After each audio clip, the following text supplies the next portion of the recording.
Hi, thanks for joining me today. My name is Susan and this is My Cozy Kitchen. Today I'm making a wonderful comfort food.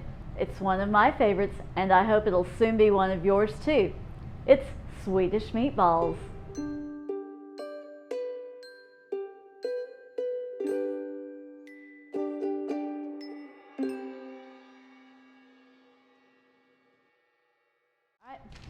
First steps are to preheat the oven to 375 degrees Fahrenheit.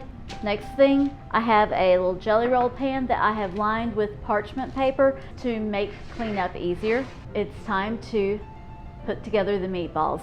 First thing I'm going to do, pour a half cup of plain breadcrumbs into a little bowl.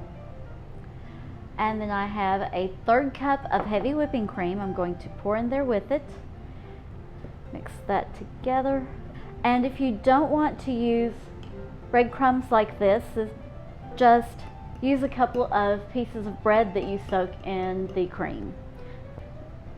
Lightly beaten egg, so we'll have that ready.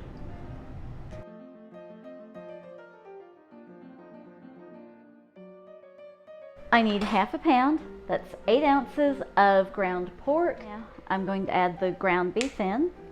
And I love these little pre-made rolls of ground beef. They're just perfect and so easy. All right, and I'm just going to break the meat up a little bit in here so that when I add all the rest of the ingredients, it'll mix together easily. I have half an onion and 2 cloves of garlic. I'm going to use my handy dandy chopper from Pampered Chef. I want my onion and garlic to be really small, really fine. In a few hits, I will have it minced.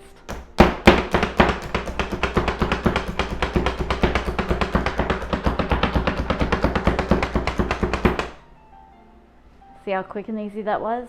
Okay, so there's 1/4 of my onion. Okay. And now the garlic.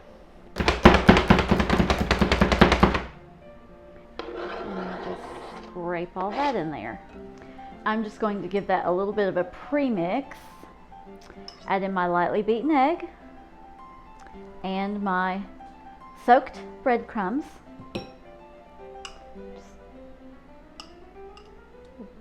Yeah, I kept reading about doing that in a bunch of different recipes, and you know, next time I make this, I will not soak the breadcrumbs. I'm just going to put the breadcrumbs in there, pour the milk in there, and mix it all in together because it's making clumps. Look at that.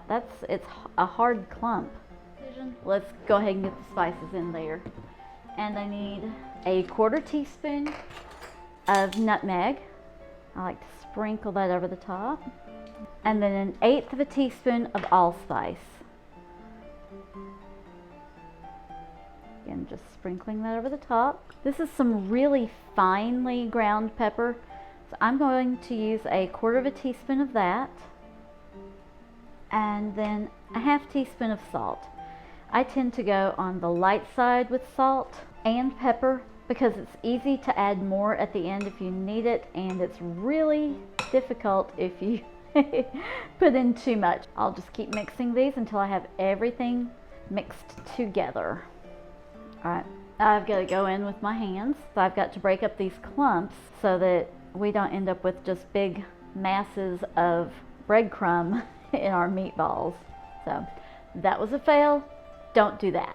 And I will have that information down in the description box in the recipe so that you can remember that this did not work out well. What a mess. Oh, it smells wonderful.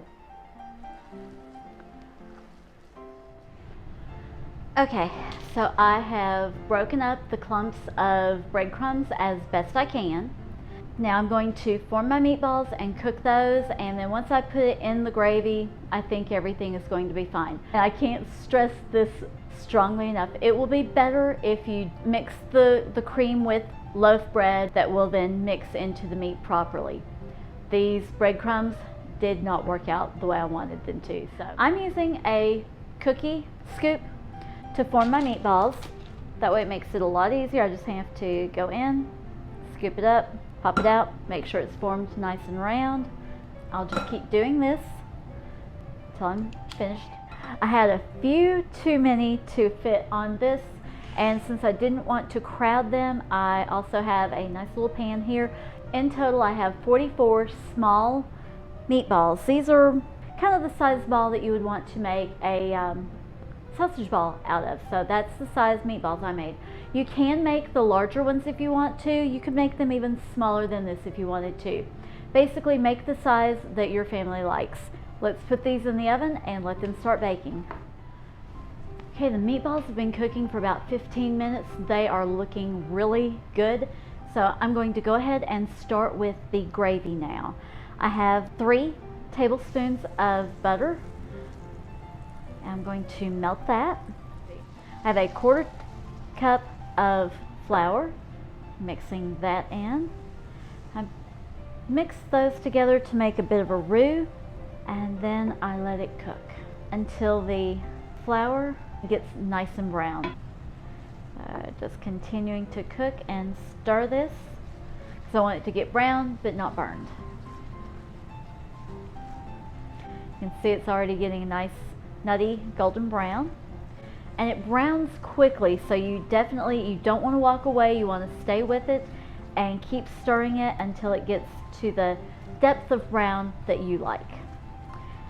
And just a quick hint on that, you want it to go a little bit beyond the color that you want your gravy, because when you start adding the liquids to it, it lightens. It's getting there very quickly.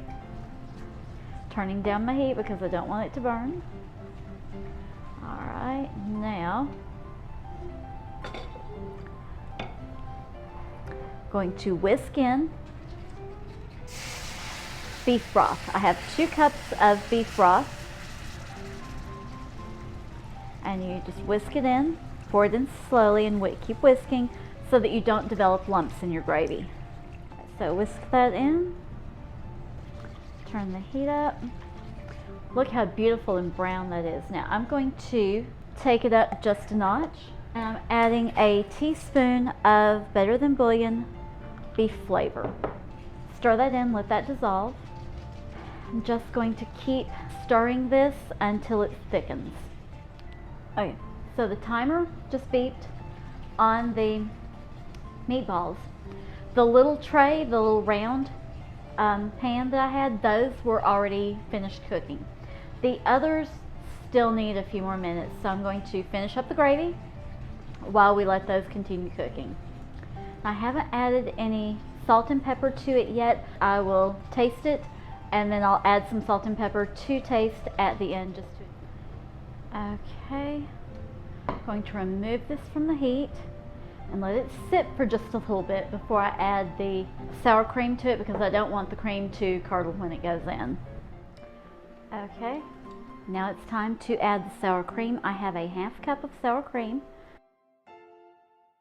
Again, with the whisk, I'm going to break it up and start whisking it in.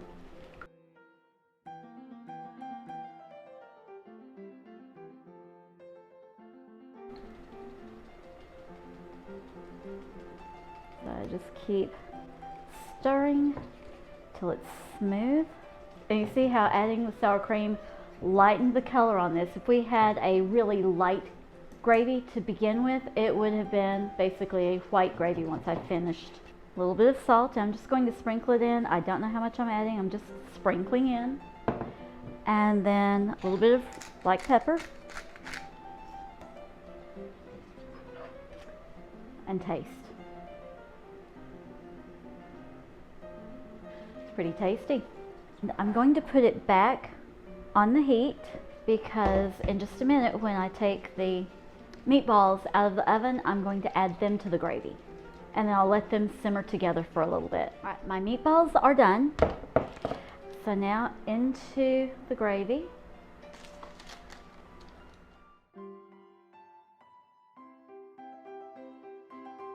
There you are, Swedish meatballs.